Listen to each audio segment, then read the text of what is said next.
Hello and welcome to the Fox and Fish the Fox and Fish podcast. I'm your local derp, Kirrianna, aka the Fox. And my name is Phinn, aka the Fish. I was gonna restart it, but this is funny. Let's just keep it in. And this is the podcast dedicated to all things spooky, creepy, and or horrifying. We got all those things in this episode. Ooh, yeah? We have, this is my episode, my third episode at this point now. Yeah, I think so. Wow. The Bell Witch Haunting, probably one of the more well-known hauntings in the world. Very popular, actually. One of the most well-known, documented paranormal cases, despite the fact that this comes from the early 1800s. This has everything you want in a haunting story. We got sounds, we got voices, we got possible possessions, we got weird animals, we got a death. Yeah. The only death that has been ever attributed to supernatural occurrences. So for context, I watched the YouTuber that you were watching while I was watching you take notes. And if I've seen this episode, I do not remember it. So other than what you've talked about on the podcast, pretty much, I know nothing. I'm so happy about that because this is an amazing story. It's an incredible story. And I love going in blind, so I'm so excited. Yeah, and there's 11 pages in my Google Docs, so we're going to jump into this. I will say, though, there might be some weird cuts or something in this episode. I have gotten sick or something. My voice has been destroyed, a lot of coughing and a lot of clearing my throat. And I didn't even think about that. I feel fine, but my voice does not. But I'm going to power through this and I'm getting a little bit better. So, there's that. The legend in a nutshell. So this is just the bare bones version. Yeah. Overview. One paragraph.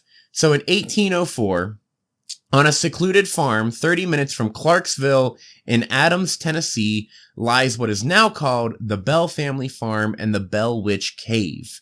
This is one of the most documented and well-known paranormal hauntings in America. The only time that a death had ever been attributed to paranormal activity, and the site of this haunting is still said to be one of the most haunted places in America, possibly the world. The story has just about everything you want from a spooky haunting, noises, voices, physical attacks as well. We got that going on as well. Strange animals and more.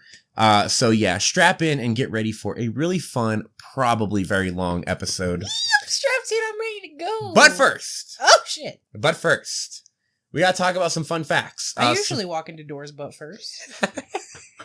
We got some fun facts. Just some movies. Honestly, so the Bell Witch Haunting has a 2013 movie named after it, which seems to be about the same entity, but in modern times. So it's like a retelling of the story if it happened more recently? No, it's taking inspiration from that story, but just uses the same entity in modern times. Maybe it's supposed to take place in the same area. I watched the trailer for all these movies. There's 3 of them. I've watched the trailer for all of them. This one seems like it's a not great. It's kind of like a Paranormal Activity, found footage style of film, and it looks like it's one of those it starts off really slow and then all of a sudden by the end of it we're having stuff coming out of people's mouths slugs or something. I'm not even joking. That was a shot. Wow. It doesn't seem great. It's got a 3.6 out of 10 and 2 out of 5 stars on IMDb. It was also preceded by others based on the same plot. We have The Bell Witch Haunting from 2024. Of course. An American Haunting in 2005. I'm sorry, The Bell Witch Haunting is 2004, not 2024. And then there's also Bell Witch, the movie in 2007, which I am now a little obsessed with because of the actress. We'll talk about that in a second. Okay. So the haunt, the which is apparently what it's called. It's just called The Haunt, and then in parentheses, Bell Witch Haunting, which came out in 2004. It seems to be a very low budget indie movie. It's got 3.9 out of 10, 2 out of 5 stars on IMDb. It seems pretty unremarkable. Yeah. It kind of has a look and feel like it's not made in the 2000s at all. This looks like it was maybe made in like the 70s or something. It looks really, really low budget. Not very remarkable.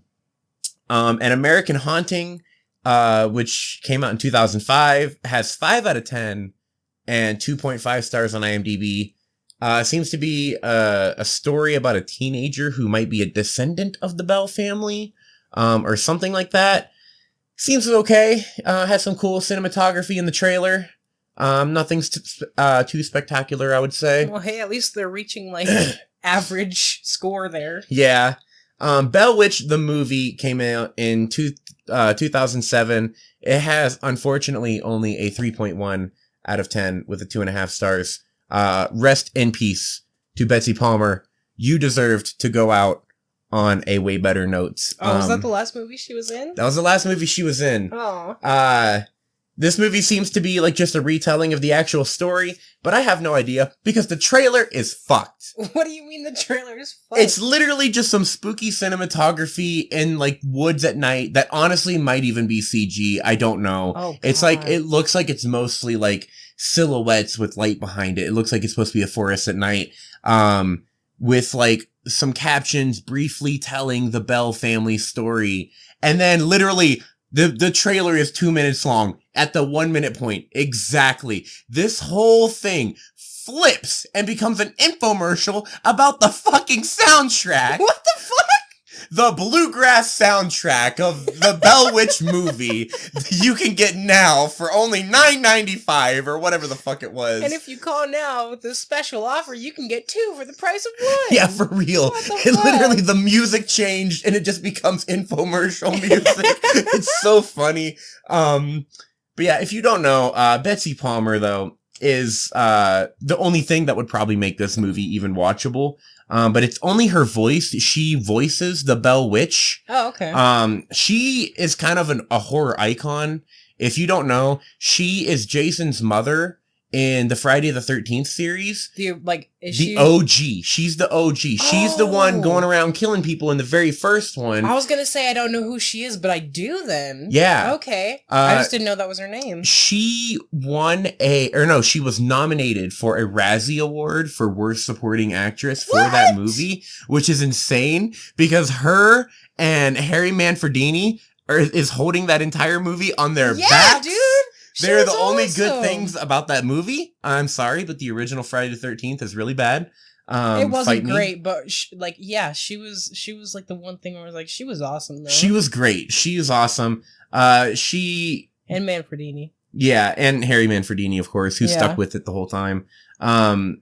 Betsy Palmer did not come back. She did come back in the second one, but she only did it if it would not be a hindrance to her. So she made the studio come out to her house and put a black background on her so that she could like perform her lines so they can edit her into the movie because she didn't want to be bothered. What a fucking legend. But yeah, she's awesome.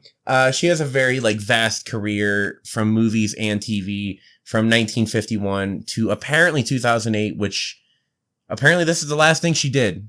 And that kind of sucks. Damn. But don't worry, Betsy. We will always remember you for the highs. Rest in peace. Rest in peace, Betsy. Damn. But also reading about this, I also can't help but wonder what other movies are inspired by this event.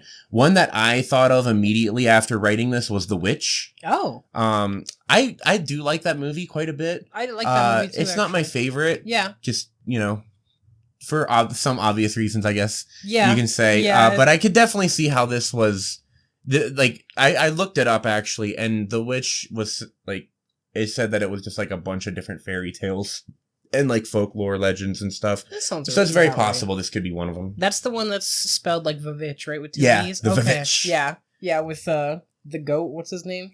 Black Phillip. Black Phillip. Great goat acting in that movie. Dude, fantastic. The moment where he's acting. Bouncing and shit, he's ready to fight is so cool. I'm like, how did they do that? I know, dude. That goat's the goat. It really is. The family. Let's begin.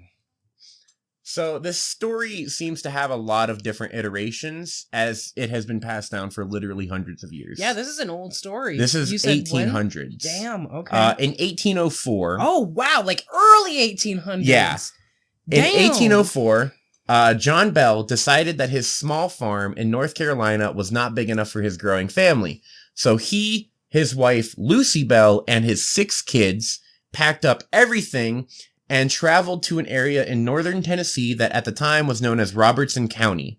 It was super, super rural. Like, there was a few families there, and that's about it. Okay. By all accounts, John Bell was an extremely generous man and a hard worker, and his wife, Lucy, was described as very gentle and caring.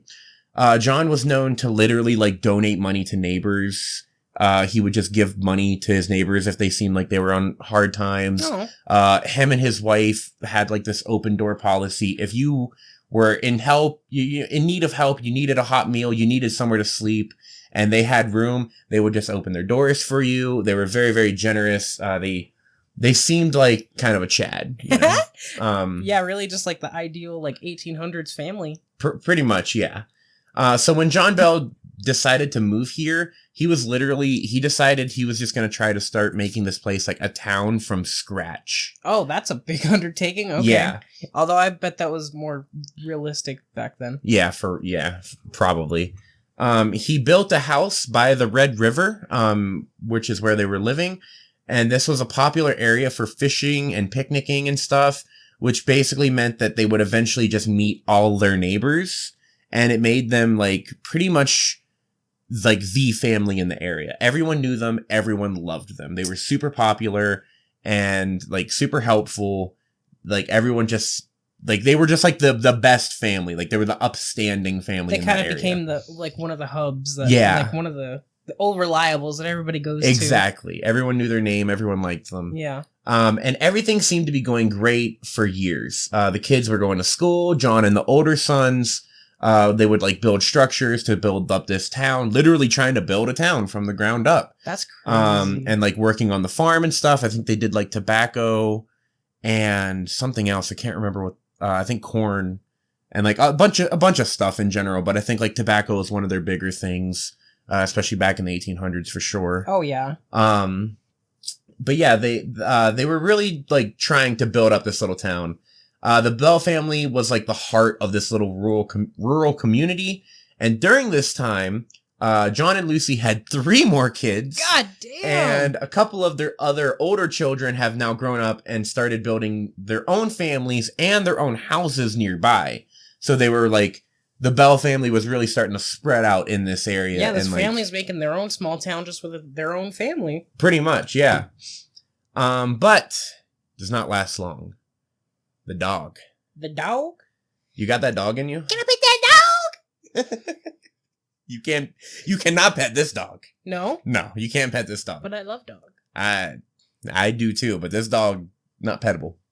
What happened with this dog? Well, 13 years after moving into the new place, so 1817, on a summer day, marks a pivotal moment in the Bell family's lives. They didn't know it, but at that, like after this, they would look back and be like, this is the moment where everything changed. This is the moment when the Fire Nation attacked.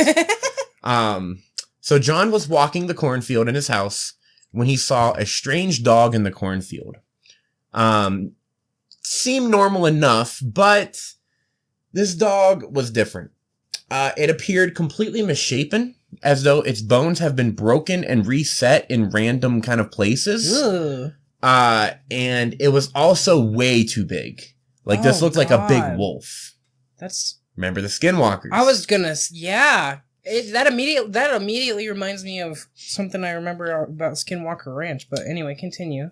It also stared at John in a very, quote, human-like way. Ew, I hate like, that. locking eyes with him and just watching him. Oh, that's so creepy. John is not normally spooked easily, you know, he's... Oh, yeah, he's the masculine, like, I got you, baby, like, yeah. You know, I'm the man of the house type of guy. Yeah, but this dog scared him. I don't want to pet that dog no more. You don't want to pet that dog. So he had his rifle in his hand, and raised it and fired at this dog. As you do. I have read other accounts that said he fired multiple times. I do not believe this. Why is that? Because this is the 1800s. Uh-huh. That rifle only has one shot, and it's a bitch to reload. Fair enough. There's no way he's... Like, for one, that would mean he would have to be carrying, like, satchels with gunpowder and, like, a primer and, like, a bullet. And, you know, like, he has to do all this stuff, you know, right there in the cornfield. Like, obviously you can, but is he strapped up like that? I don't, you know? And plus that would also mean that he would have to fire. And then, like, it takes a while to reload that gun. This is kind of a tangent, but when did semi-automatic, like, firing mechanisms get invented? Semi-automatics, I mean... Or, like, just guns that you could shoot more than once without having to reload with powder and all that.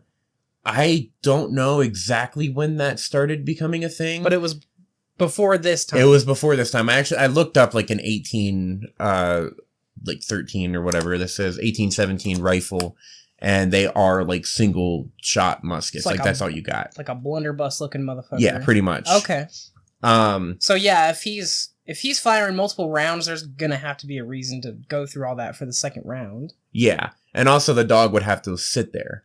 True. But supposedly after he fired that shot, the dog took off and disappeared into the tree line.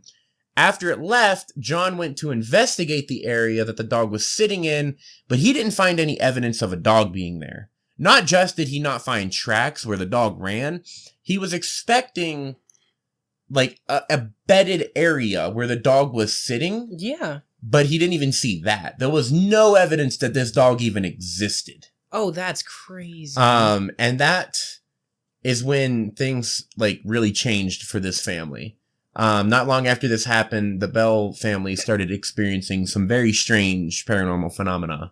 That's a crazy experience to start off with. Jesus. Yeah. The beginning. So the Bell, late at night, the Bell family would start to hear knocking outside of their house.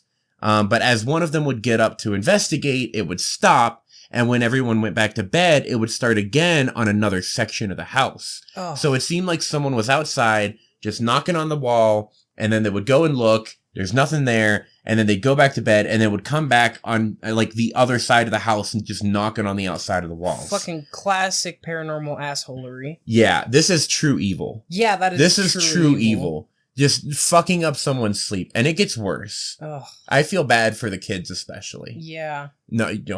No. John figured this was the work of a prankster. I'm glad that's a thing, even, like, 200 years ago. Yeah. He instructed his family to not tell anyone about the knocking because he wanted to catch this person in the act. He thought it was just someone from the town playing a prank, and he was gonna, like, stay up a little bit and, like, wait for it to happen and then jump out and get him.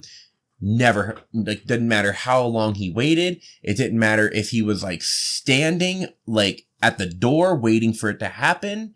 He could not catch anything. And there would never be any evidence. No footprints leading to or away from the house. Okay. There's just nothing there. He could not figure out who it was.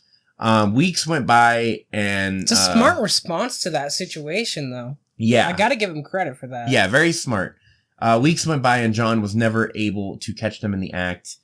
He never found footprints, like I said, or any tracks that would lead to the prankster, but it's about to get worse.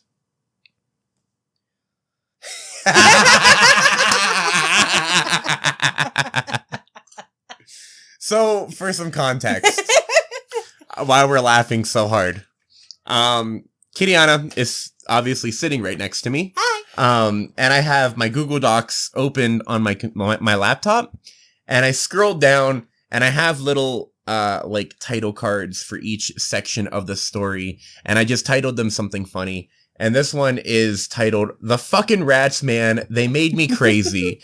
Because at my work, there is a person who has been telling I think it's like a Twitter-based story about I was crazy once. They locked me in a rubber room with rats, and the rats made me crazy. And I've been doing that nonstop, and she's kind of sick of it at this point. Mm-hmm. So I'm just glad that I was able to work it in a way that made it funny. I hope it's funny to you guys in the explanation of that. I was not expecting that. That really got me. So on a Sunday night in May of 1818, 1 year after the dog incident and a few months after the knocking, Okay. 4 of John's sons were asleep in their bedroom, sleeping in 2 bunk beds, with the older sons on the bottom and the younger sons on the top. Okay.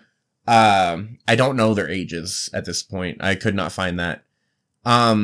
They started hearing the sound of rats gnawing at their bedposts, like furiously, like chewing at their bedposts.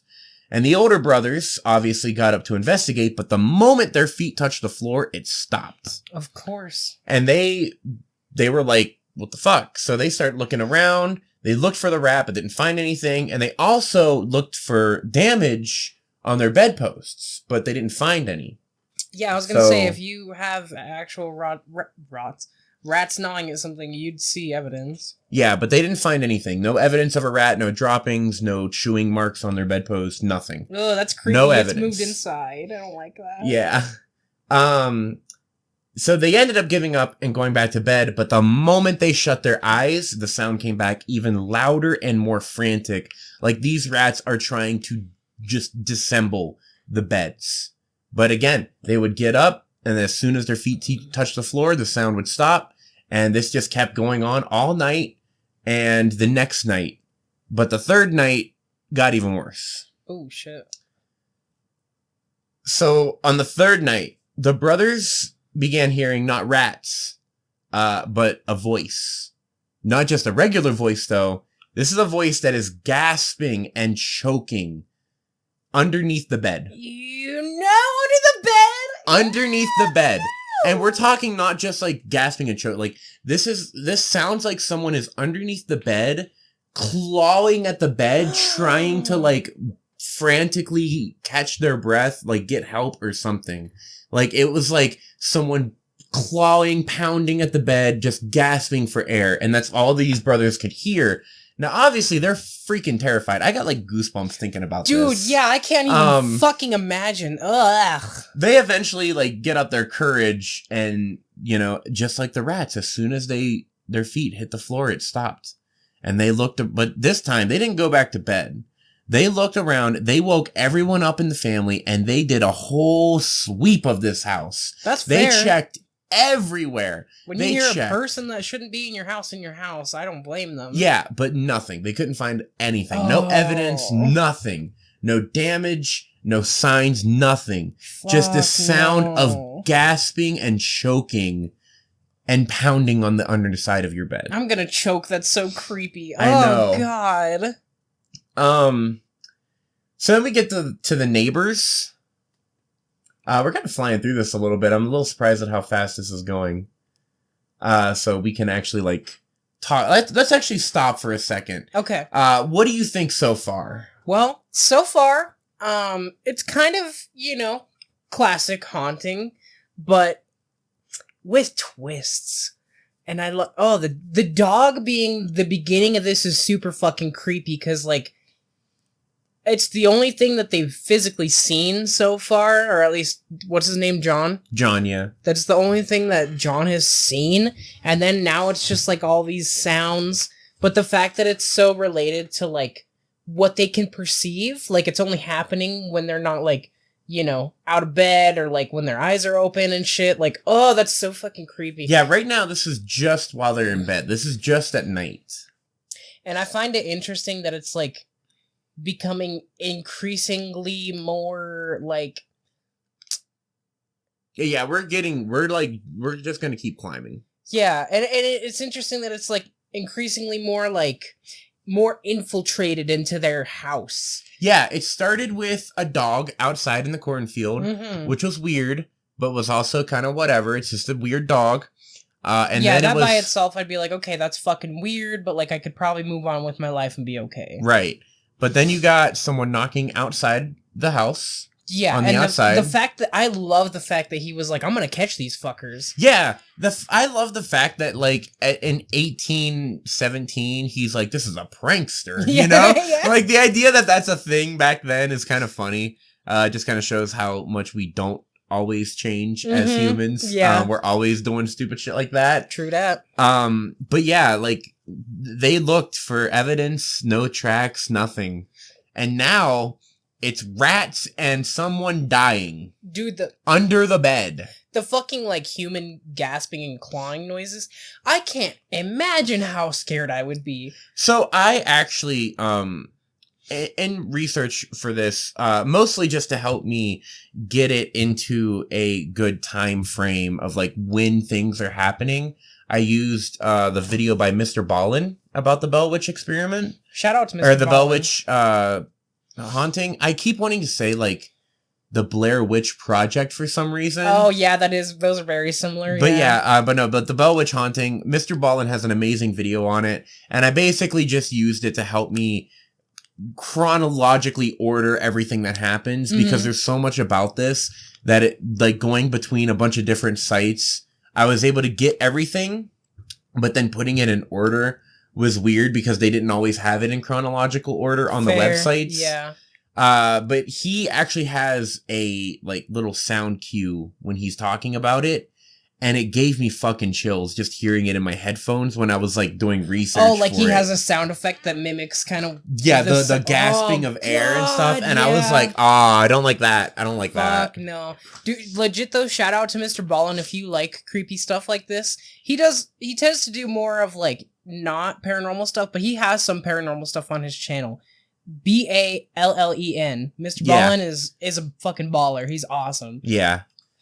Our little slogan may or may not be inspired by what he says as well. The strange, what is it? The strange, unexplained, and mysterious or something? Something like that, yeah. Yeah. I didn't even consider that, because you were the one that came up with the intro. intro. I did come up with it, and I don't watch MrBallen as often as you, but... I watch the shit out of MrBallen. Yeah, I love That's my his videos. comfort food right there. It really is.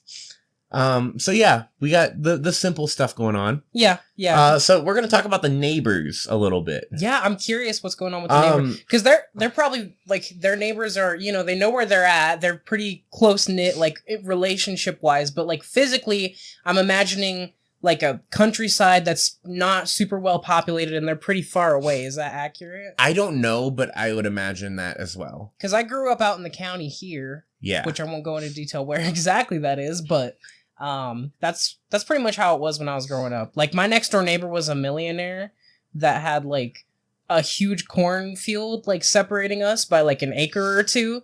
Oh, wow. And then, like, we had one person across the street, and then, like, you didn't have another building for miles. Yeah, I'm imagining that's what this is like, but I don't know. I didn't see any... From the description, I would imagine so. Especially if he wants to build his own town, you gotta kind of have a blank slate to start that. Yeah, you do. So up until this point, the family hadn't told anyone about the occurrences for two main reasons. One, John said not to because he's sworn that this was going to be a prankster that he was going to catch.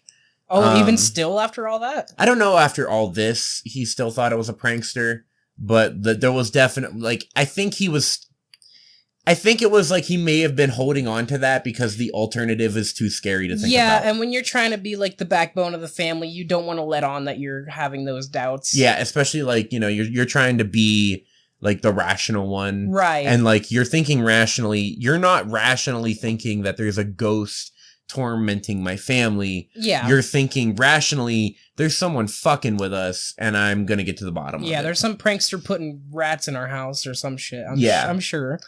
But also, they were just kind of worried about being the target of ridicule. Yeah. You know, in the 1800s, you're talking about, like, there's weird noises in my house. Everyone's going to be like, okay, well, then find the fucking rats or raccoons that are living there. Like, there is none. Like, bullshit. There's got to be something. Like, there's something going on. Like, noises just don't come out of nowhere. Yeah. But eventually, John did decide to confide in a well-known neighbor who agreed to spend the night to watch over the house and see what is what. Oh, what a he heard everything. Oh, shit. He heard the knocking. He heard the rats. He heard the gasping and the choking for air. He dipped out of there. He didn't even survive the whole night. He just left and went home. Oh, damn. He went home like when you're a little kid and you spend your first night at your friend's house and you're like, Mom, I can't stay here. I don't fucking blame him, though. I'm not harshing on the dude. Like, no. That's terrifying. Yeah, I'd yeet out of there, too. Eventually, word got out, and surprisingly, the reactions were pretty positive. Wow. Everyone was very supportive. because the Bell family were just so well respected and liked. That's fair. And the townspeople wanted to help, which is very sweet. That is very sweet. Unfortunately, no one's helping this family. Oh, they're beyond help. I think so. Oh, God. The neighbors would take turns staying at the house in hopes that their presence would either, one, make it so that the stuff didn't happen, like maybe it would scare away whoever's fucking with them, or like whatever's fucking with them, or at the very least, their presence can just be like, comfort for the family, I guess. That's fair. That's kind of what they were trying to do. That's very sweet. Every single night, the noises persisted. Wow, nothing changed it. Everyone heard these things. Everyone heard it. Everyone witnessed it. That's one of the reasons that this, this whole thing is so crazy, because so many people are talking about, there's so many witnesses. Yeah. And so many people, saying, yeah, that's what happened. I was there. Yeah, first-hand accounts. Yeah, and so many people believe it. And so many people, has, said that this has happened to them. I'm not sure how much of this has been, written down by people or whatever, or if this is, something that has been, orally told through the generations or whatever. But yeah, there's a lot of accounts of a lot of people witnessing all of this shit, which is even more terrifying to think about. I love that it's not the classic, you get a priest to come bless the house or whatever, and then nothing happens. And then right when the priest leaves, it's everything goes to shit again. Yeah, no priests in this. Really? Wow. No priests. Although, as remote as the area sounds, I guess that's not too surprising. Yeah. No priests came to this, but there is a very weird little interaction that I will talk about at the end with one of the people. It's very brief, but I don't know what the fuck they're talking about, and I'm wondering if you do. Okay. But that's that's at the end, so give him a best shot. But yeah, the townspeople all had rumors about what was going on, or their own theories about it anyway. Oh, I'm sure. That would be the talk of the town. Some people thought that it was the youngest daughter trying to get attention and stuff. Some people even speculated it was a ventriloquist prankster, which is fucking hilarious, by the way, and something I hadn't even thought of. If I knew ventriloquism, I'm gonna be pranking the hell out of people. If you could throw your voice under the bed and shit. If I could throw my voice wherever I wanted, you better believe I'm using that to mess with as many people as I can. So mischievous. I thought I was the mischievous one. No, it's me. It's always been me. It's always been me. But the townspeople also, they had at some points, someone watching every single person as this was happening to make sure it wasn't one of them. Oh, wow. Which is honestly a creepy thing to think about, that you're just laying in bed and someone's just standing over you. Hey, I feel like that's less creepy than hearing a motherfucker try to crawl out of a grave underneath your bed. That's true. I would find that comforting at that point. Yeah, that is fair. But yeah, they could confirm it wasn't any of the kids doing it. None of the Bell family was doing it. They could not figure out where the hell these noises were coming from. I love that they were doing their own fact-checking and investigation. Right? In 1817, they're yes. It appears no one is doing this. Mystery unsolved. Youngest child still fast asleep. Unconfirmed if prankster or not. So also, at this point, it starts to seem that John Bell may be a target for this entity. As the months went on, the family endured this disturbing life, and it seemed to be taking a toll on John.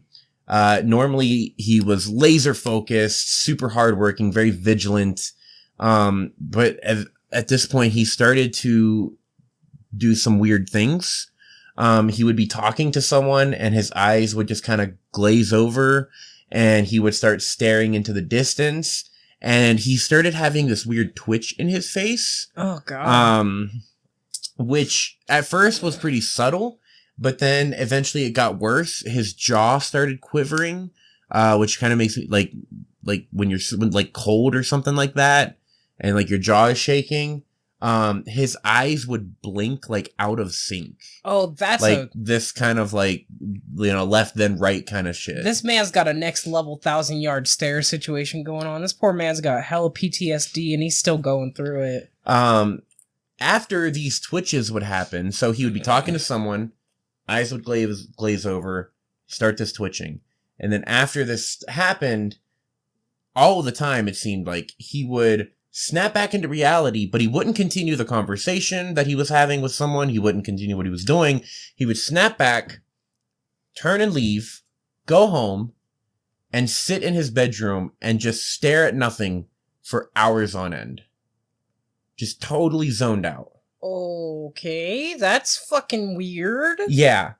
And this was happening apparently like not super often, but often enough that it was becoming especially scary. In the social situation that they've kind of built for themselves, people would fucking notice immediately. Yeah. Like one person sees that happen and everybody knows about it. The family at this point was kind of in like shambles in a way. Yeah. They started feeling like hostages in their own home, and they just could not live without this fear of dread just creeping around them all the time, not knowing what was going to happen next, what noise they were going to hear. It was kind of scary for them. Yeah, I mean, I would imagine it's worn the hell out of them. So then we are going to briefly discuss Kate, not Kate Bush, not running up that hill. Running up that hill. Sipping on some walk. That's for all the Hive Mind fans out there. For anyone who knows Hive Mind, probably no one, but whatever. Shout out Hive Mind. They have nothing to do with any of this. No, besides they really Kate don't. Bush. Yeah, but they're awesome. So most of the townspeople believe that the culprit behind all this stuff was the Bell family's neighbor, Kate Betts is her name. Okay. I don't know if this is how it's spelled. I heard it said, not spelled. Kate was known to be very eccentric and kind of unpleasant. Oh, the weird neighbor? Yeah. She was also seen as very unlucky. Like she was unlucky as in like her situation was unlucky, or she was like a bad luck charm? Yes. Oh. Well, at least the first part. I don't know about the second part. Okay. Her husband became, quote, very disabled. Oh. I don't know what very disabled means. Yeah, especially in that time period. Yeah. I don't know, but either way, not great. Also, all 3 of her children died. Damn, poor Kate. She would also try to use like these very big words in conversation, but she would never use them right. So it would always, like, everything she said just kind of sounded weird because she didn't use words properly. You hate to see that when somebody tries and fails. Yeah, you hate to see it. The townspeople started talking about the, quote, Kate Betts witch, and began referring to the entity at the Bell House as Kate. Oh. And obviously Kate did not like that when she heard it. She was very upset and she denied any involvement. Oh. I do also want to say, I do remember reading somewhere that the entity itself referred to itself as Kate. Oh. I don't know if that's just a mix-up in like accounts or what that is, or if that actually happened. But yeah, this entity seems very talkative. There's not a lot of that in the main story, but I'm going to talk about that at the end because there's a lot. There's a lot I did not even get. Like, I'm just talking about the main accounts, and we're at 11 pages on my Google Docs. Damn. And there's more. Which is more than any of our notes have been so far. Which is why, like, I'm kind of sort of speeding through this. Because I don't want this episode to be 2+ hours long, like the Skinwalker episode. But I also do want to like legitimately talk about all this stuff. I have no idea where we're even at. I lose track of time every time we do this. Where are we? We are about 39.5 minutes in. That's pretty cool. I just got a really bad, weird deja vu. Okay. Titties. I love you. I love you too. So then we get to, by 1820, The paranormal happenings have been going on for 3 years now, and somehow the family just learned to live with it. But John was not doing well. The longer the hauntings went on, the more he would deteriorate. His twitching fits and trance-like states would get worse, and that little solitary confinement he would put himself in after those happen would last even longer. And he would so just, he's a not only shell just of a man. Deteriorating, but his like weird little episodes just last longer and longer. And he is at this point kind of a shell of a man, and he would tell his wife that he believed someone was trying to, quote, torture him to death. I don't blame the man, because, I mean, you know, you're trying to be the provider. You're trying to, like I said earlier, be the backbone of this family, and, like, there's just nothing he can do. Yeah. And he can't even be comfortable in his own home. Yeah. So, like, I want to actually ask you about that now. Like, hearing about this, what do you think as far as, like, is happening to John at this point? Like, do you think he's getting possessed? Do you think he's just having like a really intense, like emotional, mental reaction to what's going on? Like, what do you think, just hearing the little bits that I told you about his twitching fits and whatnot? Well, so far, I wouldn't lean towards possession yet, simply because, like, it does just seem to be, like, extreme signs of, like, really bad deterioration. And like I was saying, I wouldn't blame the man. I mean, as much as they've been through, and... This has been going on for 3 years. Yeah, 3 fucking years, and they've tried so many things, and nothing has changed. Imagine that, people. Imagine you have a family, and you just moved into this new place. You spent years working on it, and trying to build it up. And now, all of a sudden, literally nobody in your house can even have a good night's sleep, because the second everyone, like, everyone, like, closes their eyes, you're hearing knocking on the walls outside. You're hearing rats under your bed, gnawing at your post. And now there's also someone dying underneath your bed. Yeah. And this has been going on for multiple years. Well, and on top of that, being such a farm-centric family, your circadian rhythm, and when you go to bed and when you wake up, is very important. Yeah. Like, farmers, because like I said, I grew up on, like, I didn't grow up on a farm, but I grew up around farms, and, like, my grandpa had been a farmer and stuff. Like, he always went to bed at the same time and always woke up at the same time, because that's, like, when they need to harvest, and, like, you know, they have shit to do. Yeah. So they can't just, like, nap in the middle of the day. Like, sometimes they can, but not always. And, like, having that circadian rhythm so fucked up would, like, fuck with you way harder. I don't know how they kept this going for 3 years. Yeah, I don't know how you would function. I don't know how you would function after, like, months of this, let alone 3 fucking years. I wouldn't last three days of this. Yeah. I'm burning that place to the ground. Yeah. I'll sleep on the dirt outside. I don't give a fuck. I wouldn't blame you at that point. But I wouldn't be surprised if this is, like, the beginnings of a possession, if that does kind of take that turn.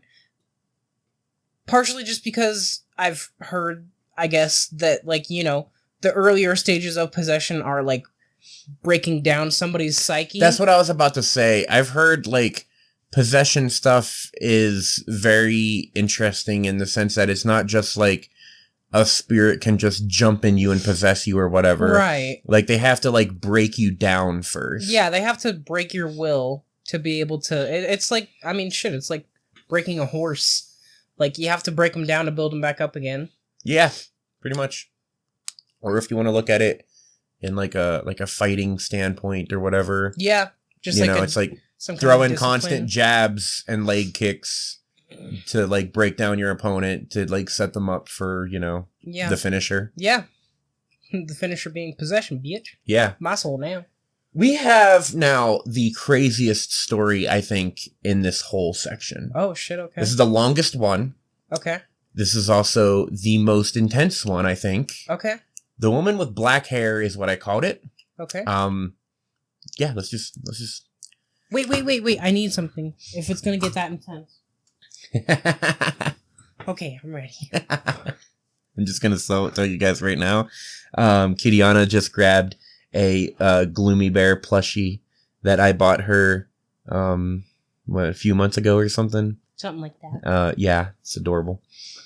So I need support. Yeah, and Gloomy Bear will help you. Yeah. Gloomy Bear is big and strong. He's vicious. One day, John's daughter Esther left to gather eggs from the hen house across the road. Of course, her fucking name's Esther. I know, right? I'm pretty sure that's the same name as the girl from Orphan.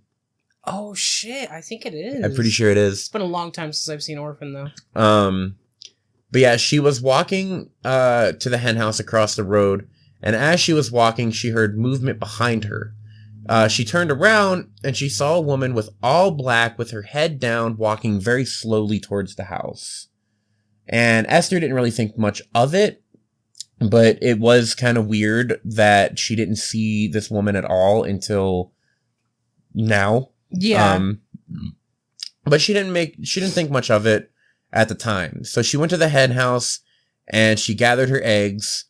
And as she was walking back home, she saw the woman in black with her head still down, slowly still making her way to the house, now much closer to the house.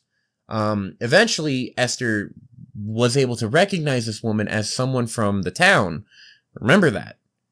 Someone from the town. Esther supposedly knows this person. Yeah, okay. So she yelled out a friendly hello, but she didn't get no response. This woman didn't acknowledge her, didn't look towards her, didn't budge, just kept slowly trudging on towards the house. Oh, that's some It Follows shit. Yeah, really, that's exactly what I thought of, too. That's a great movie. Yeah, it is. So she got no response, so Esther tried to get closer to talk to the woman, hey, what's up? Or like, are you okay? What's going on? But still wasn't even getting acknowledged. Just dead face. Yeah. No after she got about 15 feet from the woman, Esther stops because she is now a little freaked out at what's going on. This woman's acting really weird, and Esther doesn't know what to do. And as soon as she stopped, the woman stopped. Oh, fuck no. And Esther watched as the woman removed, like, this bonnet from her hair to, like, hold all of her hair up. And when she did, apparently, like, just a huge mess of fucking hair, like, fell, down her back. Like, just a long, messy-ass, tangled black hair just fell down her back. And she began running her fingers through her hair very, like, furiously, as if she's trying to, like, comb her hair with her fingers. Oh, God. And Esther is now nervous. Yeah. Not knowing what to do. She tried to slowly approach the woman, but the woman just kept, like, she just started doing it more frantic and faster. Oh, God. Just running her hair, or her hands through her hair. That kind of unlocked a memory for me, and I kind of want to talk about it just because it kind of underscores how creepy that is. Go for it. Trigger warning for, like, kind of some self-harm and a little bit of gore. I used to work in an ER, and I was admissions, which means I just kind of registered new patients, and then, like, when they were in their rooms, we would have to, like, take a big, like, computer, like the Rolly computer that they take into your doctor's office to, like, ask you your name and address and all that kind of stuff. Yeah, she was the person that would come in with a computer and be like, hi, what's your name? What's your, date of birth? Is this your phone number? Like, that kind of stuff. Exactly. But I wouldn't really know, like, I would kind of have a general overview of why that person was there, but we didn't always have all the information, especially because it was an emergency room. Like, you didn't always have all the information until that person had been there for a while, and they could, like, kind of stabilize the person, and then they would kind of log everything. So I remember this was when I was really new. I think I was like a week or two in, and I go into a room, not really knowing much. I mean, we were, like, timed and shit, so, like, we had to be quick. So most of the time I wasn't even paying attention to, like, why the person was there. But I remember walking into this room and just, oh God, this crazy, like, super skinny lady. And I mean crazy as in, like, she was crazy skinny, not insane. But she was just staring at me right when I walked in, just twitched her head to look at me and is just like frantically running her fingers through her hair, had blood all over her scalp, all over her fingers, and is just staring at me with this blank face and like gets more and more frantic as I'm just like standing there fucking gobsmacked, not knowing what to do with myself, just staring at this lady. And she's like, her hands are fucking shaking, but she's just like frantically running her fingers through her hair and like ripping hair out. And oh my God. I wonder if she was like head trauma. It could have been head trauma. We did deal with like psych patients as well. Fair enough. So that could have been part of it too. I don't really know what the I'm story just thinking was. because if there's also blood, yeah, then that maybe also like explain away the weird behavior. It could have been, yeah. Interesting that you bring that up. Oh God. So before long, Esther actually realized that the woman was actually just tearing chunks of hair out of her scalp. She could actually hear the hair being torn. Yikes. Big yikes. Oh, that's Esther, so visceral. Yeah, Esther just dipped out of there and charged into her house, which is directly in front of this lady. Yeah. She got into the house and called for one of her sisters who was home. And they both look outside and watch this woman just tear hair out of her head. Until the woman makes eye contact with Esther and freezes, like hands in hair, just staring, not like moving at all, staring daggers into Esther. Oh, fuck no. She then just suddenly turns and walks to the side of the house. Esther and her sister follow inside the house to the next window to see what's going on. Right. And watches this woman climb over their fence. And after doing so, there were suddenly 3 children with her. What the fuck? They were not seen before, at all. There's just suddenly 3 children. So the 4 of them walk into a grove of trees that's on the property, just like a small section of a few trees. Mm-hmm. And each one of them, one by one, climbed into their own tree and then stared over at the girls in the house. They then, reportedly, started to like sway their bodies and started bending the trees, causing the trees to like sway and bend back and forth like they're blowing in like super strong winds. But they're not physically touching the tree. They're sitting in the tree like like you're swinging on a swing set, like rocking your body back and forth and causing the trees to bend that way. What the hell? Esther's husband comes home at this time. And after being yelled at by the girls to come look, he eventually does go over to the window. He can't see the woman and the kids. He just sees the tree. But tree? He can see the trees bending and like swaying unnaturally. The trio eventually run out to try to confront these people. But by the time they get to the trees, everything just kind of went back to normal. There was no women. There was no kids. The trees are normal. There's no tracks. No footprints, nothing. There's nothing. What the fuck? Yeah, that's... Not okay. Not okay at all. We're actually nearing the end. We got through this way faster than I thought, but we are going to have some time to talk about this at the end, which I'm very happy about. Yeah. I'm also trying to figure out the best way to have like story and chat time. You know what I mean? Yeah. But yeah, this is the craziest story. Not the funniest though. There's a very funny story that I'm going to share. Cause I love it. I need some levity after that. Unlocking that fucking hospital memory really fucked me up. Honestly, that moment was so visceral to me. Oh, God. I can imagine. But yeah, not long after that incident, John was on a walk with one of his sons on the farm. And suddenly, John recoiled and threw his hands up as if he was protecting his face from someone hitting him. His face then went slack, and his body began contorting in all sorts of different angles. His back bending backwards like The Exorcist, looking like it was about to snap. John's son tried to help him when he suddenly heard a loud shriek just fill the air. And as fast as this all started, it just suddenly stopped. And John's son could only watch as John was laying on the ground, literally sobbing and telling his son, "I don't have much time left." What the fuck? And that's all he said. And then they just kind of like, John's son helped him up and they went back to the house. And then John apparently just went to bed after this. Fuck this. I'm starting this day over. A few weeks later, in December of 1820, John did not come down to breakfast. His family went to check on him, and he was in bed, breathing but unresponsive. One of John's sons ran to the medicine cabinet, but when he opened it, it was completely empty except for one bottle of smoky liquid that nobody recognized. Oh, what the fuck? We were doing so well. The family called a doctor who had no idea what was wrong with John. This is the 1820s also. An imbalance of the humors. Yeah.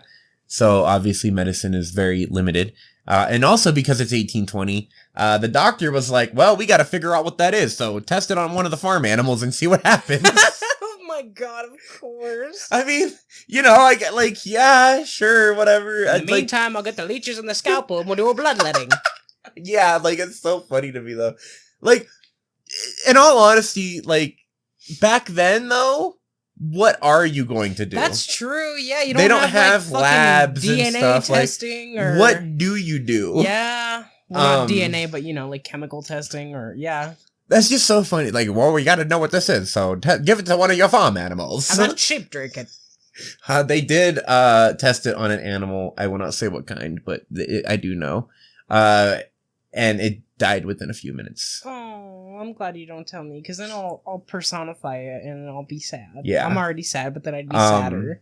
John never did get out of bed that day, and then the next day he did die in bed. Oh my God. How long after the, like, throwing up his hands and fucking breaking his spine almost did that happen? Do you know? A few weeks later after that incident. Wow. He was fucking right. He didn't have much time left. Yeah, he did not have much time left. What the fuck? So we can talk about this a little bit more later. But I did find a website where it was like the Bell Witch haunting can all be explained with science. And it was kind of funny because literally the only thing they explained was this. And they're like, obviously he was poisoned. Yeah. But like, who did it? Yeah. I have my own theory. We can talk about that a little bit later. Okay. But yeah, obviously he was poisoned. Yeah. The question is who did it and why. But what was funny about that is like, they even said everything else, I don't know. So it's like, okay, so it wasn't explained with science. You were just smart enough to understand poison. That's legit clickbait, dude. It's like, so, no shit, he was poisoned. It was so fucking funny to read that and just be like, I mean, yeah. I mean, fair enough, though. After his death, the hauntings mostly stopped. But townspeople did report seeing lights flying around the Bell family property and hearing a sing-songy voice coming from the area. I don't know for sure, but I have heard that there was, like, that was coming from the cave. There's a cave that's on the property. I forgot about the cave. We'll talk about that in a little bit, too. Okay.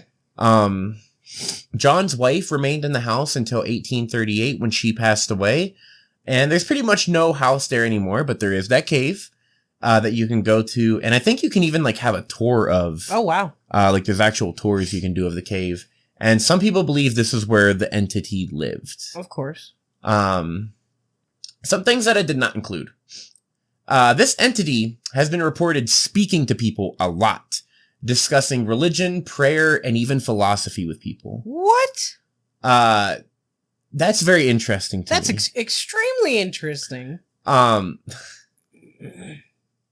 This is the funny story. Okay, I didn't put the whole thing in here, but I remember most of it. So a group of people went to the house to try to help. Yeah. And they were like they had like wagons and stuff. And one of their wagons got stuck in the mud, like real bad, just all of a sudden too. And it came out of fucking nowhere. And they could not get this fucking thing to move, like at all. And apparently one of the men was like, this is the Bell Witch. It has to be, or some shit like that. And then they were free to go. Like the mud. After he said that, it was just like done. It was done. And the entity supposedly said that he was allowed access now and that she was going to see him later. What? You have now said the magic word. Yeah. The funny part though comes after this. They went there and like, you know, obviously people were trying to figure some shit out and like some stuff's happening. And one guy pulls out a pistol and he proclaimed that he had a silver bullet that could kill the witch. And the reason nothing had happened to him yet is because of this silver bullet that the witch was surely afraid of. Oh. Immediately after saying that, this dude gets his ass kicked. And I'm serious about that. Like, the way it was described is he began jerking his body in, like, different ways and literally said that it felt like he was being attacked, like he was being beaten. Oh and in God. the little thing that I read, literally said that, like, it appeared as someone kicked him out the door. Like, literally just kicked him out the door, like some... like, see a punk. Like a barkeep kicking out a fucking dude out of the saloon doors. Literally. And that I just find hilarious that this man was like, I have a silver bullet for you. And then just pow, pow, pow, pow. Oh, you want to fuck around? You want to fuck around? You're going to find out. But I just love the idea that this guy is like his body is moving in ways that he's being beaten up and he just proclaims that something is attacking me. It literally just made me think of, because we were talking about Friday the 13th before. Yeah. It made me think of in Friday the 13th part 3, there's literally a kill where like Jason grabs a guy like in a basement or something and starts stabbing the fuck out of him. And the guy, you can literally just hear him yelling, he's killing me! He's killing me! Oh my God, yeah. What's happening there, buddy? He's killing me! I can just imagine this guy getting his ass kicked, being like, she's beating me! She's beating me! There's also a pretty interesting story where the wife tried to have a relationship with a man who lived nearby named Joshua Gardner, and the Bell Witch apparently didn't like him and kept yelling at Mrs. Bell. What? But I will say this, it is worth mentioning in this source, she is named Betsy, not Lucy. Oh. Which is interesting. Yeah. So I don't know how true that is or, you know, what's going on there, but I thought that was very funny. There's also, apparently the family had enslaved workers, which for that time, obviously, you know, this is a thing you would happen. I didn't even think about that. Okay. Yeah. But an enslaved man named Dean, said that he encountered this dog-like creature, which sometimes had 2 heads. Oh, God. And after these encounters, he began carrying around a, quote, witch ball made by his wife to protect him from harm. What the fuck is a witch ball? I have no idea.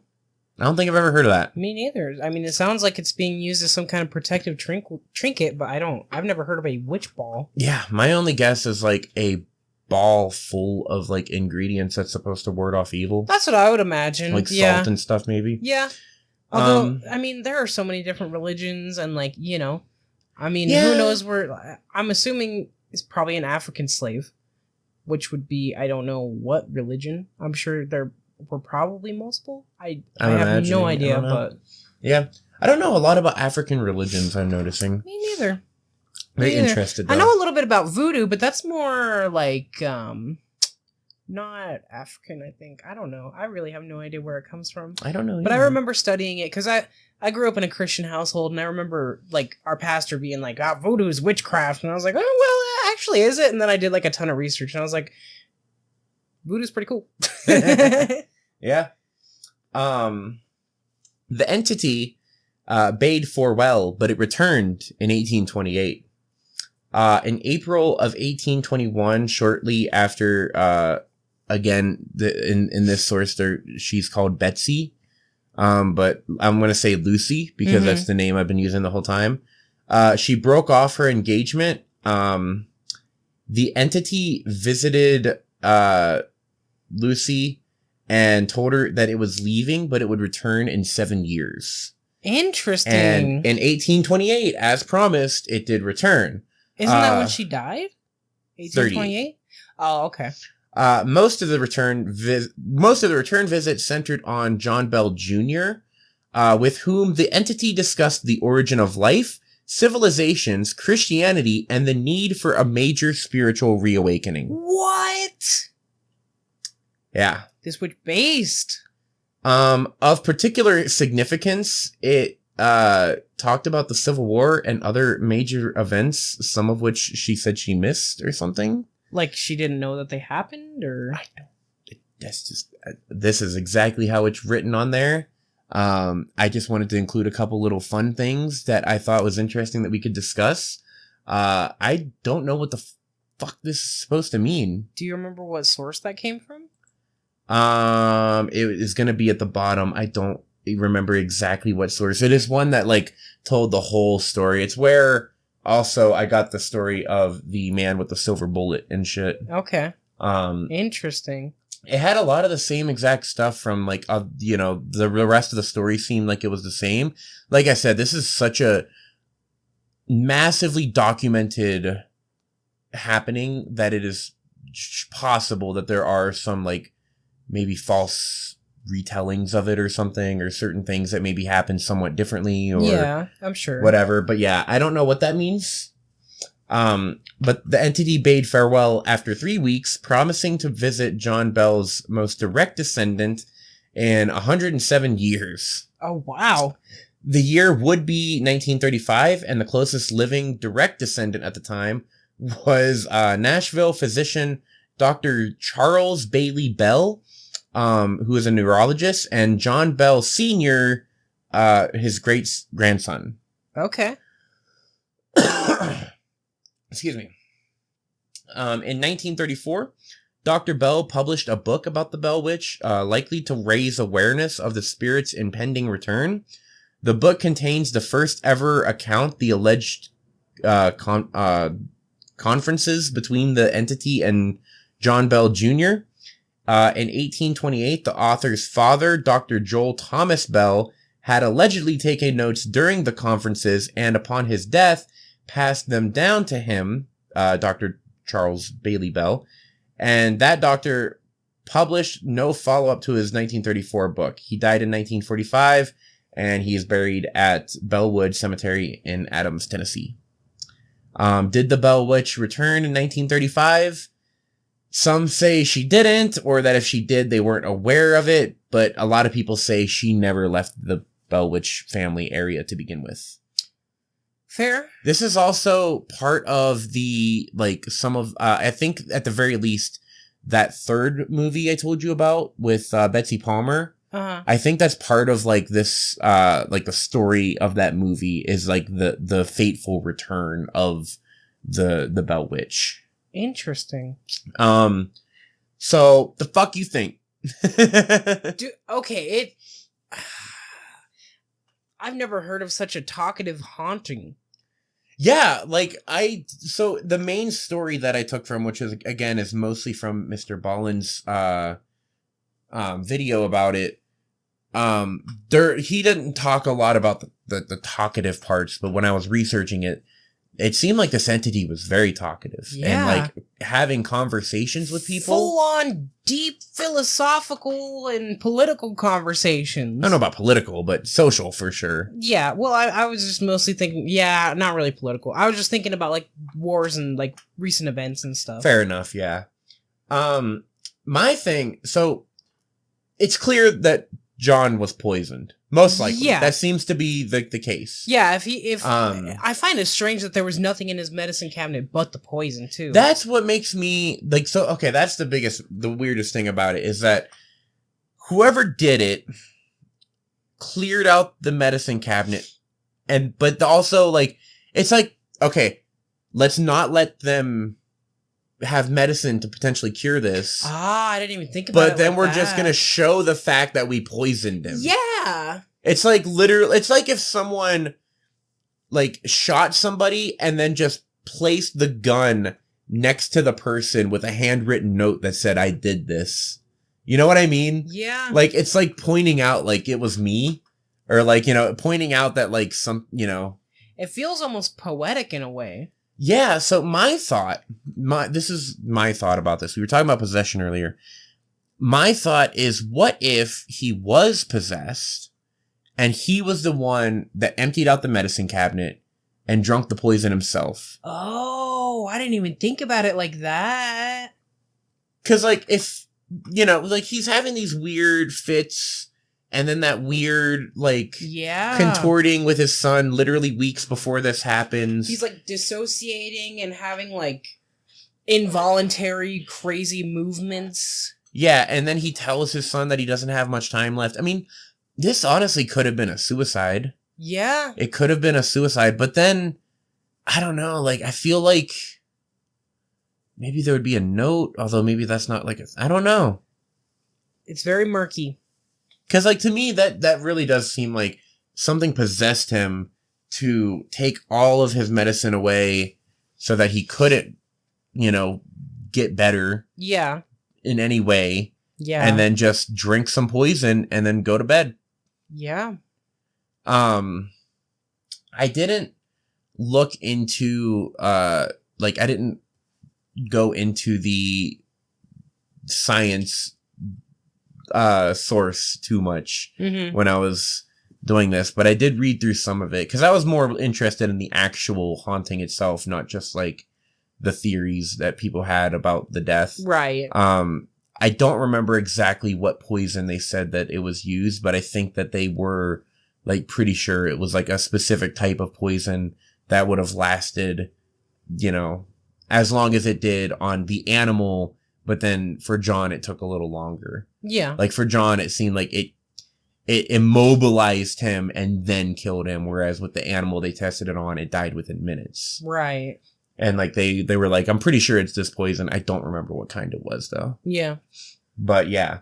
Another question though is, who the fuck was the woman in black? Yeah, what the fuck was up with that? And then the kids randomly spawning out of nowhere? Yeah, because like, you know, Esther recognized this woman. Yeah, it's not like it was just some random hallucination.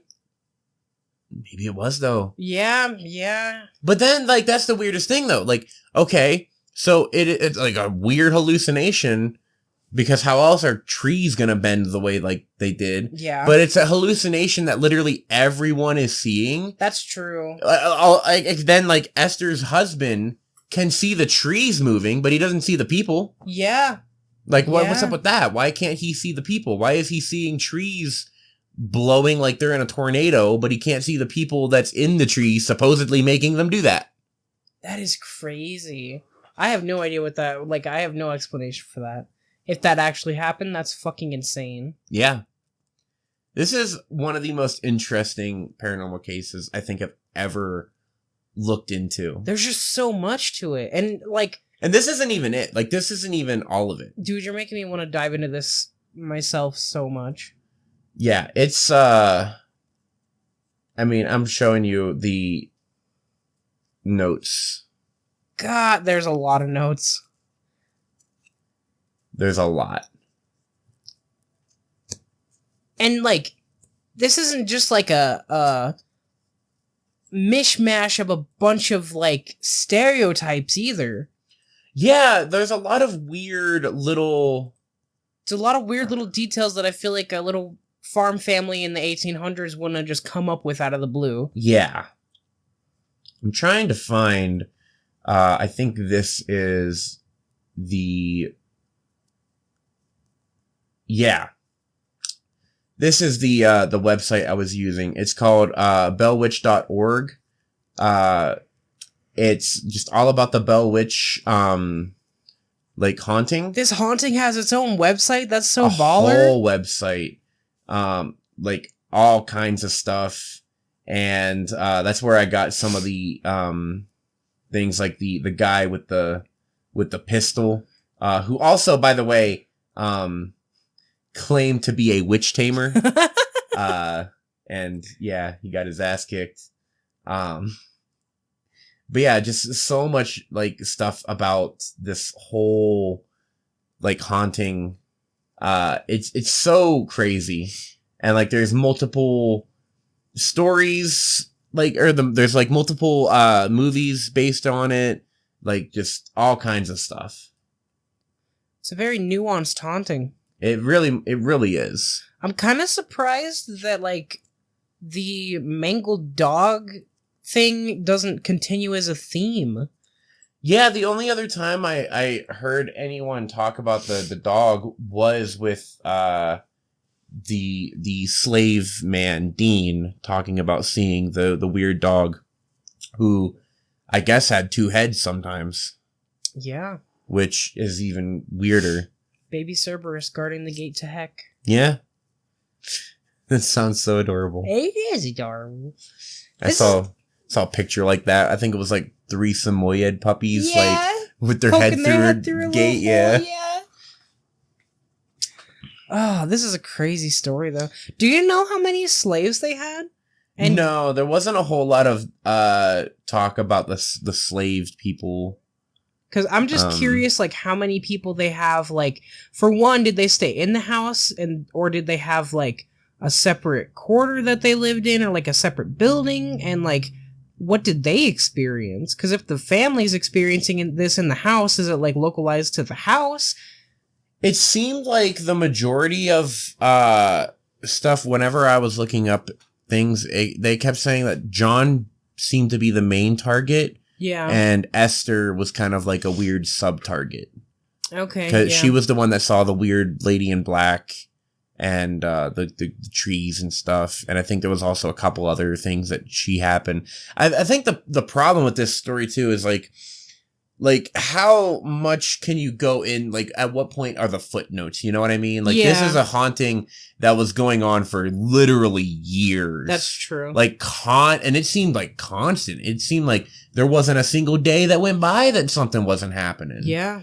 And like that's a lot of stuff to happen, you know, and then try to like put it into a cohesive amount of data. Yeah, that's true. That's true. But that is the Bell Witch haunting. That's crazy, dude. That is crazy. You know what else is crazy? I was crazy once. I'm crazy now. I'm sorry. But yeah, do you even know what your next episode is gonna be? I have a couple ideas I'm playing around with. What was the one I was telling you about yesterday that I was feeling pretty strongly about? You were talking about Roanoke Ridge or something? Or yes, Roanoke Ridge. Roanoke Ridge. And the Wendigo. Yeah, I'm a big fan of the Wendigo. As someone who has played, what is that? Oh god, what's that name? I know what you're talking about. Until Dawn? Yes, Until Dawn. Great game. Oh, I wonder how accurate of a depiction that is, because I'm 99% sure that Wendigos are also like a Native American folktale. I don't know if they're Native American. They might be. I'm pretty sure they are. I don't remember. You gotta Google it. I gotta know now. Like right now on podcast? Yeah. Live. Okay. Coming to you live from my tiny apartment. Native American. Algonquin folklore. Okay. I told you. Fair enough. I do remember in that game you had to like burn them with a flamethrower in order to like actually do anything. Yeah. Because there's a moment where you get a shotgun, but all it does is just knock them back. Mm-hmm. I played Until Dawn. The first time I ever played it, I remember I pulled my bed up to my TV super close. Well, close enough that I could like lay on my stomach and like kick my legs in the back. And I got blackout drunk nearly and just played Until Dawn. Literally Until Dawn. That's awesome. It was fantastic. That's pretty awesome. So yeah, your next one then is going to be that, I guess? Probably, yeah. Probably Roanoke Ridge. You better start working on it because today is Thursday. Yeah. Oh yeah, this episode's coming a day late again. Sorry. sorry. We'll get on it. We'll get on it. I promise. We're bad. We've been fucking working our asses off lately. Yeah, we have been. I'm hoping that hours might get cut a little bit with the new raise that's happening. True. Yeah. I want to work on other things. Yeah. But only a day late this time, which means you need to get to work. I will. I promise. I'm sorry. And then I will start thinking about what my next episode is going to be, because I still don't know yet. I have ideas, but nothing concrete just yet. Well, I'm thinking of doing another cryptid. Ooh, okay. Yeah, I think it's cryptid time. I love cryptids. They're my favorite. Are they your favorite? Are they your favorite like haunty thing? I think they're my favorite. I mean, my favorite like horror movie genre is usually like creature features. Okay, fair. So I love creatures and cryptids and like weird animalistic maybe things, like, you know, like weird creatures are my thing. Which is funny because I would say supernatural and haunting stuff is my favorite. Yeah, that's fair. I like that stuff too, obviously, but like I love me a good creature. Yeah, fair enough. And I'm thinking, I don't want to say like anything concrete, but I am thinking maybe the Jersey Devil. Ooh, okay. Because I don't know a ton about the Jersey Devil. Me neither. But I'm very curious about the Jersey Devil. I know next to nothing about the Jersey Devil. But yeah, we'll see how that goes. I'm curious if we have people that like are invested in this question. I'm curious if anybody would be interested in like an Atlantis centric video or like some weird like alternative ancient history type conspiracy theory stuff, because I love that stuff too, but I didn't know if it would be, you know, what our viewers would go for if we really have any that like, you know, follow us exactly. So well, I mean, we're pretty early on. Yeah. But I feel like these are gonna be like the episodes that people, when they find us, are gonna go back and like binge watch. True. True. How would you feel about an episode like that? I mean, I'm down. Okay. I feel like conspiracy theories can usually fall into the spooky, creepy, or what is it? Wow, I'm blanking really hard right now too. Horrifying. Horrifying. Yeah, holy shit. It's at least on the creepy side. True. Especially depending on what it is. It's just existential horror. Yeah, it's cosmic. Yeah, cosmic horror. Oh, that's beautiful. Some Lovecraftian stuff. Hell yeah, that's my shit. Which is another episode I'm thinking about maybe doing. On what? Like Lovecraftian style horror. Ooh, I would love to. I also have an idea. I know you're not super into it, but I am kind of into it, and maybe there will be people out there that's also into it. The idea of doing an episode of like horror with music and like talking about like the like essentially horror themed music, because there's a lot of bands out there that like horror is like what they do. Yeah, true. I know I'd be down for an episode like that. I mentioned this before, and you said you don't think you'd be super into it. Well, maybe I said that I just wouldn't know shit about it. Nah, it's okay. Maybe I'll do that episode next. Who knows? I don't know. Because there's a lot of cool. I think there's a lot of cool bands and like cool like musical artists that like have made their like whole base like it's a horror theme. Like Ice Nine Kills is really big on that. Like they score horror movies and stuff all the time, and like their aesthetic and like their music videos and stuff are also very horror themed as well. Okay. And their music has like a horror like industrial theme. No, I'm down. If I said that before, I take it back. But I also like getting into weird shit like 100 Gex and stuff, and like kind of listening to like video essays about like, you know, stuff other than just, do I like sound? Yes, no. Like, that's how I thought about music for the longest time, and I'm kind of starting to come around on that. No, yeah, I get it. But also, like, for me being someone who makes music that is also inspired by like horror and stuff, Yeah. I'm very interested in something like that. So that might even be the next episode. I feel like we have been literally just chatting now for about 10 minutes. Hey, that's what like 50% of the podcasts I listen to are. So like, whatever. That's fair enough. But I hope you enjoyed this episode. This did not last as long as I thought, with it being 11 pages. Yeah, holy shit. I'm actually really proud that we were able to talk about a story this intense and keep it under 2 hours. Hell yeah. So, once more, my name is Phinn the Fish. And my name is Kirrianna the Fox. And this has been the Fox and Fish podcast. Hope you guys enjoyed, and take care. Hello.